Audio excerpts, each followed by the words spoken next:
Mga kaibigan, mga kapatid, mapagpalang araw ng Lunes sa inyong lahat at nasa ika-4 na araw na tayo sa buwan ng Marso.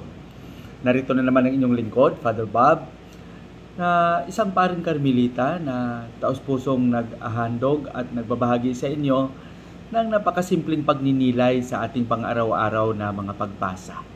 Ang aking dalangin palagi na maging mabuti lang ang ating kalagayan at patuloy tayong magsikap na maging mabunga ang lahat ng ating mga pagninilay araw-araw. Sa araw na ito, ang ating pagninilay sa Ebanghelyo ay babahagi sa atin ni San Lucas, Kapitulo 4, versikulo 24 hanggang 30. Ngayon ay napakagandang tingnan natin at balikan sa araw na ito, sa ika-4 na araw sa buwan ng Marso, 2024 at tingnan natin kung ano ba ang sinasabi nito sa ating buhay, sa ating pananampalataya.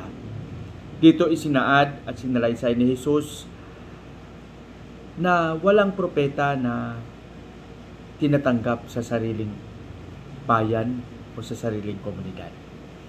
Alam natin na si Jesus sa kanyang patuloy na pakikisalamuha at pakikiisa sa mga tao,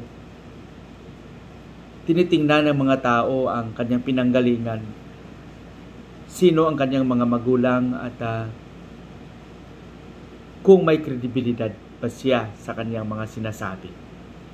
Alam niyo, ang kanyang mga klaseng pag-uugali ay hindi naiiba sa kalagayan natin ngayon.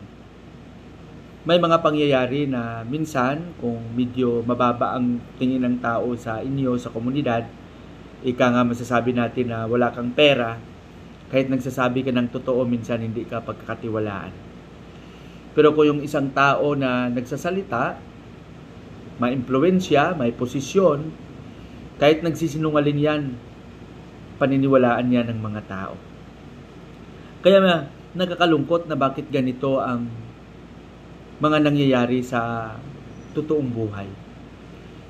Ang katotohanan ay parang nasusukat na lang sa estado, sa impluwensya, sa katayuan ng tao. Maraming mga tao na dahil walang pera, walang kakilala, itinitsapwera at tinatabi na lang sa komunidad. Hindi pinapakinggan, hindi pinaniniwalaan.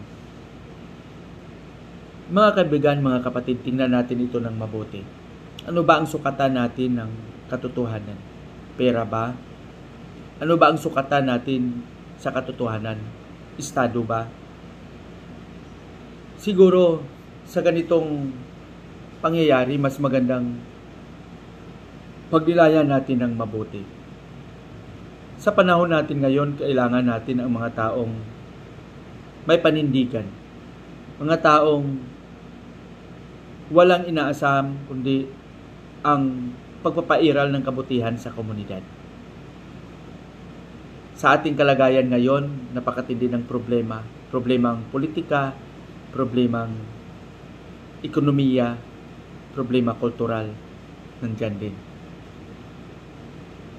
Ang lahat ay inaanyayahan na magsikap upang mabalanse. Lahat tayo ay may tungkulin. Ang katotohanan ay makikita sa totoong kalagayan. Hindi sana ang katotohanan ay nakasalalay lang sa mga taong kilala. Sila lang ang paniniwalaan.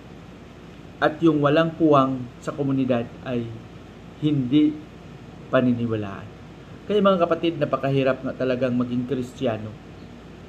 Isa sa mga layunin ng pagiging Kristiyano ay ang paggawa ng kabutihan. Sana huwag tayong mawalan ng pag-asa kahit walang naniniwala sa atin. Magsikap tayo na yung mga sinasabi natin ay maipakita natin sa ating mga kilos at sa ating mga ginagawa. Dalangin natin palagi, mga kapatid, na gabayan tayo ng Panginoon na magkaroon ng panindigan, sa ngalan ng katotohanan. At maging tunay na saksi sa kanyang paghahari. Pagpalain nawa tayo ng Panginoon sa ating panalangin. Panginoong Hesus, bukal ng buhay, liwanagan mo palagi ang aming puso't isipan upang sa gayon ay